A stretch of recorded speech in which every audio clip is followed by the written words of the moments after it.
ఓ ముసలి మూర్ఖత్వానికి 38 రోజుల బిడ్డ బలైపోయింది. అరియల్లూరు జిల్లా ఉత్కోటై వెల్లలార్ వీధిలో వీరముత్తు అనే ఓ వృద్ధుడు ఉంటున్నాడు. ఇతని భార్య రేవతి. వీరికి 3 కూతుళ్లు. 2 కూతుళ్లకు పెళ్లిళ్లు చేసి చివరిగా సంగీతకు కూడా పెళ్లి చేశాడు తండ్రి. పెరుమాళ్ టెంపుల్ నార్త్ రోడ్ లో ఉండే బాలమురుగన్తో సంగీతకు పెళ్లి చేశాడు. ఇక పెళ్లైన కొన్నాళ్లకి సంగీత గర్భవతి అయింది. దీంతో నెలలు నిండుతూ ఉండగా డెలివరీ కోసం పుట్టింటికి వచ్చిందామే. ఇక ఈ ముత్తు విషయానికి వస్తే అప్పటికే తను వారసుల కోసం ప్రయత్నిస్తే అతనికి 3 కూతుళ్లే పుట్టారు. దీంతో వంశోద్ధారకుడు లేడని అల్లాడిపోయాడు ముత్తు. ఇక చేసేది లేక అలాగే 3 కూతుళ్లని పెంచి పెద్ద చేసి పెళ్లిళ్లు చేశాడు.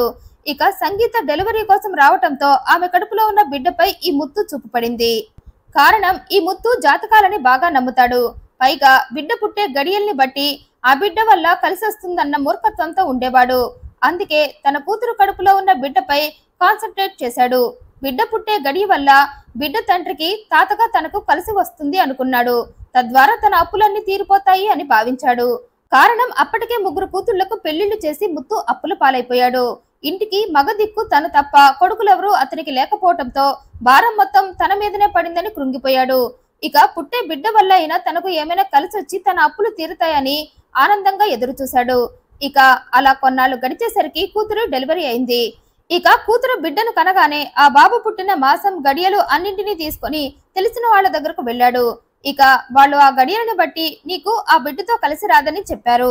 పైగా ఈ మాసంలో పుట్టిన బిడ్డ వల్ల నీ ప్రాణానికి ముప్పని తెలిసి తెలియని మూర్ఖపు జ్ఞానంతో ముత్తుకి నూరిపోశారు.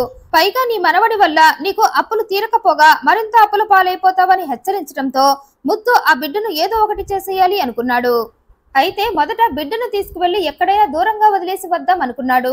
కానీ బిడ్డ బ్రతికే ఉంటే తన ప్రాణానికి ముప్పని కొందరు మూర్ఖులు చెప్పటంతో తన ముసలి ప్రాణం కోసం మాటలు రాని తన మనవడి ప్రాణం తీసేయాలి అనుకున్నాడు. ఇక అప్పటి నుండి సమయం కోసం ఎదురు చూస్తూ 2024 జూన్ 14న తెల్లవారుజామున బాబుకి పాలు పట్టి మనవడిని నిద్రపుచ్చి తన కూతురు కూడా నిద్రపోవటం గమనించాడు. ఇక ఇదే సరైన సమయం బిడ్డను చంపటానికి అని వెంటనే కూతురి పక్కన పడుకున్న బిడ్డను తీసుకువెళ్లి ఇంటి వెనక ఉన్న డ్రమ్ములో ముంచి చంపేసి తర్వాత ఏం చేయని వాడిలో లోపలికి వచ్చి పూర్తిగా తెల్లారాక బిడ్డ ఏదంటూ కూతుర్ని లేపి నాటకాలాడుతూ నా మనవడు ఏమయ్యాడా అని ఏడుస్తూ తనే మనవడి కోసం వెతుకుతున్నట్టు డ్రమ్ము దగ్గరికి వెళ్లి లోపల తను నీళ్లలో ముంచి చంపేసిన బిడ్డను బయటకు తీసి నా మనవడు నీళ్లలో పడిపోయాడంటూ హడావిడి చేసి ఏడుస్తూ హాస్పిటల్ కి తీసుకువెళ్లాడు. ఇక బాబుని టెస్ట్ చేసిన డాక్టర్స్ అప్పటికే ఆ బాబు చనిపోయాడని చెప్పారు. ఆ వెంటనే డాక్టర్స్ ఆ విషయాన్ని జయంగొండం పోలీస్ స్టేషన్ కు ఇన్ఫర్మేషన్ ఇచ్చారు.